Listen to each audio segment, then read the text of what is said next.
Think a robot can make a gourmet hamburger? At Creator in San Francisco, these machines are up for the challenge. Each machine can pump out 120 burgers an hour.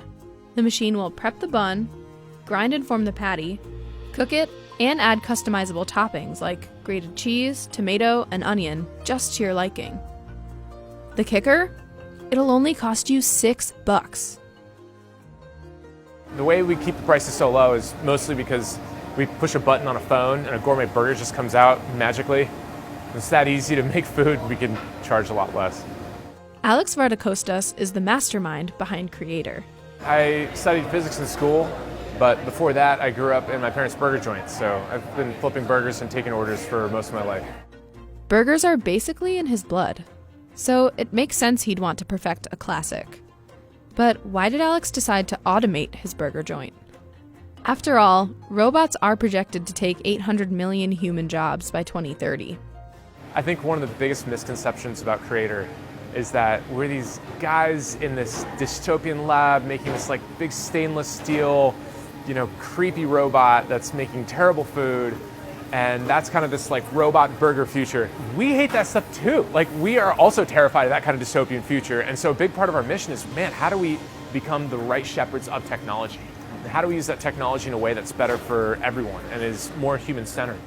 Are they afraid one day the human jobs will become obsolete too?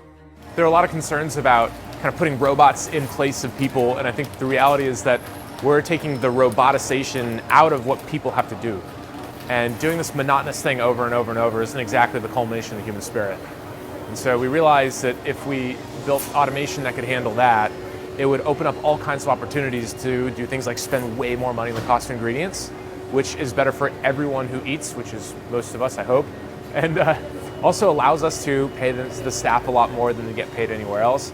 At Creator, salaries start at $16 an hour. The average fast food worker usually gets paid close to minimum wage.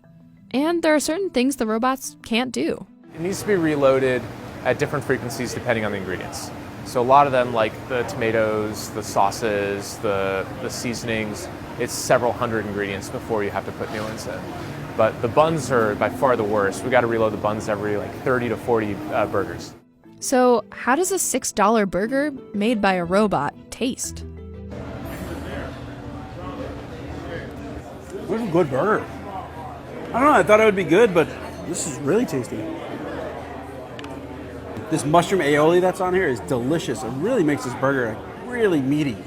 The way the robot works is, number one, it makes literally the freshest burger ever. So it slices all the tomatoes, the pickles, the onions to order, slices the bun to order.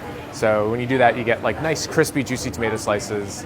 The bun is fluffier because it's not the pre-sliced kind that's exposed to air and hence drying out. And also, when you don't expose it to air because it's not pre-sliced, you don't have to add preservatives, so it's nice, clean brioche. And then the meat is literally ground after the order's placed. So really fresh. In addition to making the freshest burger ever, it makes one of the most precise burgers we know of, in that we can dispense sauce down in the milliliter, we can dispense seasonings down to the gram. There's all these algorithms that control how the meat's cooked to make sure it's just perfect. And then on top of all that stuff, it uses some of the most gourmet techniques. So the machine will literally align the meat coming out of the grinder to go vertically along with your teeth, so it's more tender. Sounds pretty remarkable.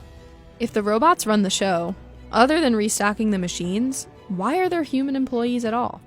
We have a burger concierge who stands by you and will guide you through the ordering process to kind of lock in whatever flavor preferences you're looking for and whatever you're kind of curious about on the menu.